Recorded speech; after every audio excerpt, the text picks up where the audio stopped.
Welcome to the Hobbit Reading Review. We should probably introduce ourselves, so hello there, I'm Thatcher Ziski. Hello, I'm Brayden. Today we're going to be doing a summary, a clarification, connections, and a Q&A for the first 5 chapters of The Hobbit. For starters, I'm going to do a summary which I will tell you, and I will also tell you about connections I have made to the story. And the clarifications and Q&A we are going to do together.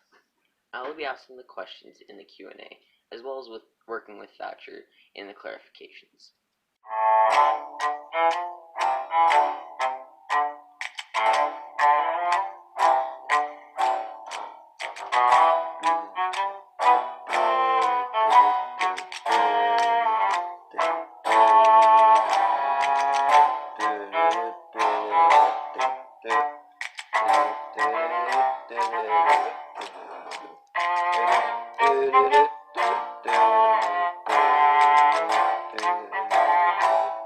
The Hobbit Reading Review. This is the summary, and basically the summary is, well, what a summary is, so I'm going to tell you about the book. It all started with Bilbo Baggins. He's a little hobbit who lived in a little hobbit hole. And, Bilbo is a little hobbit that lived a lonely, boring life. But it all changed when this wizard Gandalf came in and asked for tea. And then a few days later they had a tea party, but not really, because when Bilbo was going to the door to greet Gandalf, the wizard, he didn't greet Gandalf. He greeted 13 lonely, homeless dwarves that started telling him about a quest that he must go on, and he had no other choice. So, Bilbo agreed. For some reason, I don't know why he agreed, but he agreed. So, they started on their quest to get to this one great big mountain with a dragon Smudge who's holding a whole bunch of gold in a little vault treasure room place. So on their way, they were greeted by a big old troll, where they chased off, and Bilbo got a little sword, and then they had to fight off evil goblins and escape. And after they escape, Bilbo was dropped by one of the dwarves because the dwarves were carrying him, because Bilbo was so small that his little legs were really slow. So Bilbo then woke up in a cave where he was greeted by a person named Gollum, and they had a riddle off. A riddle off is basically a riddle battle where they tell riddles to each other, and whoever couldn't answer a riddle either went out or was the one that stayed alive. So there was that, and then after that, they made their way across. Bilbo found his companions again, and him and his companions went on back with their journey, and then found themselves stuck in a bunch of trees. And I'm gonna have to stop it there. To be continued on the next episode. Was when there was 3 asterisks on the bottom of the page, as well as when there was a random gap in the middle of the page. Now I know that after a bit of research, that means time skip has happened. For example, a boring part of an adventure or a long walk, maybe even some sort of resting period. They would put the gap in the middle of the page or asterisks at the bottom to let you know that they've skipped time, to skip the boring parts. that is basically just saying, like, the SpongeBob narrator saying 3 hours later. There's that. And something I want to clarify with you, Brayden, is do you know where the trolls got that one goblin sword? Or pocket knife, the trolls call it, but for Bilbo, that goblin slain sword. Do you know where the trolls got that? Because I don't know. I don't exactly know. I would think maybe they found it in a cave or something, or some treasure hoard. But not too sure about that. That would make sense, I guess. And also, where do you think the Ring of Invisibility came from when Bilbo passed out and was in a cave where he soon met Gollum? But where I think the Ring of Invisibility came from... What, Brayden? Oh, do you mean like how Gollum got it, or how Gollum got it, or how Bilbo found it in the cave? Oh, I thought the Ring of Invisibility was just a random ring that was on the floor.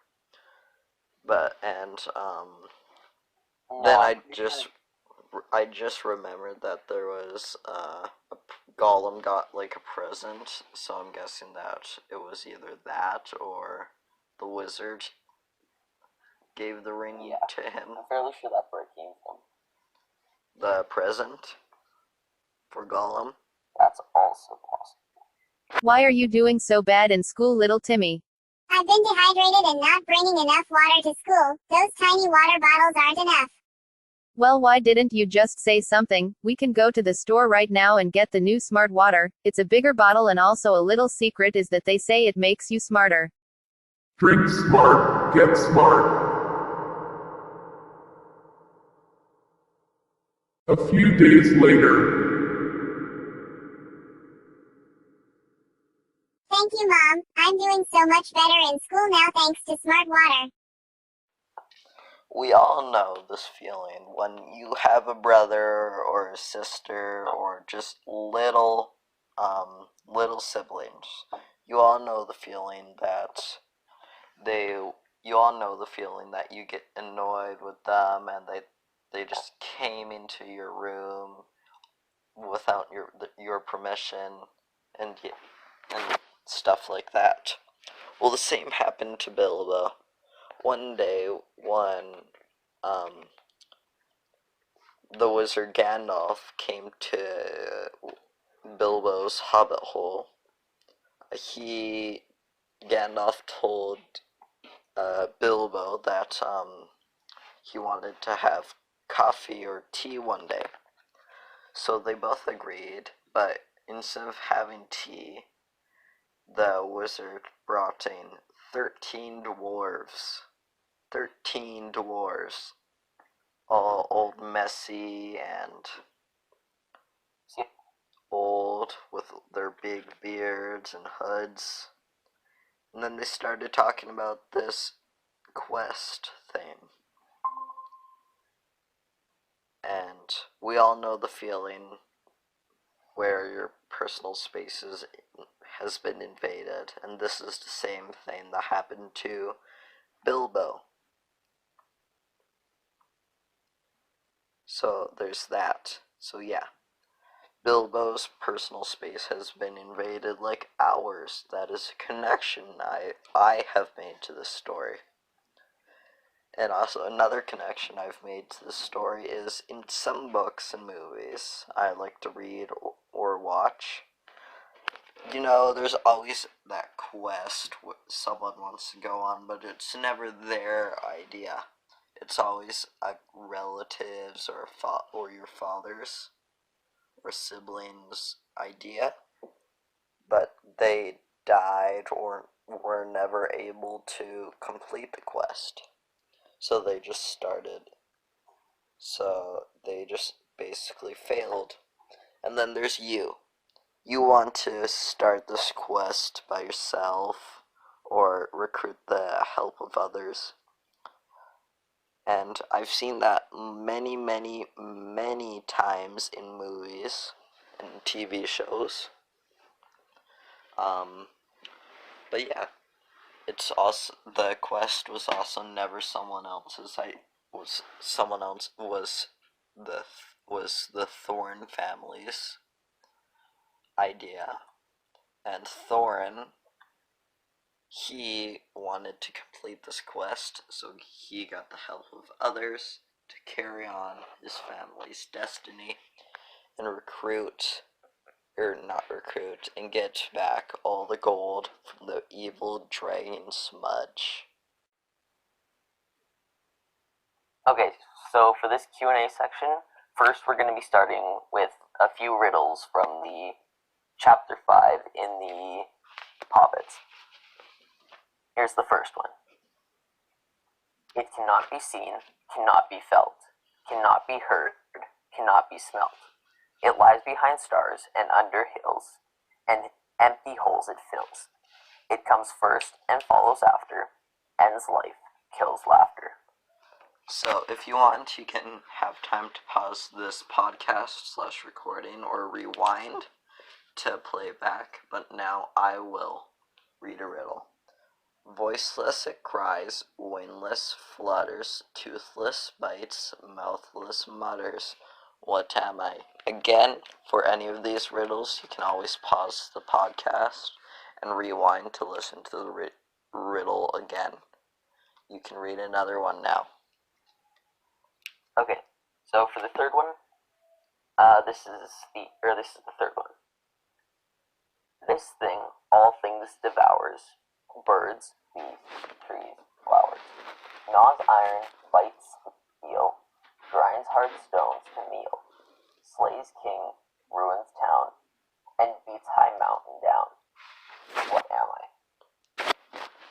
And for the fourth and last riddle that we're going to read, a box without hinges, key or lid, yet golden treasure inside his head. What am I? And also, for all of these riddles, you will most definitely overthink them. They're a lot easier than you think, but you're gonna overthink them. So that's a hint. Thank you all for listening to our podcast today. This is episode 1 from Thatcher and Brayden. Thank you for coming and listening to the end, or this episode, and making it to the end. I'm going to do a quick recap of what we've covered in this episode. So first we started with the summary, and then after that we did clarifications, or the parts that we found confusing in the book. Next we did connections, or Thatcher mostly did the connections, and then in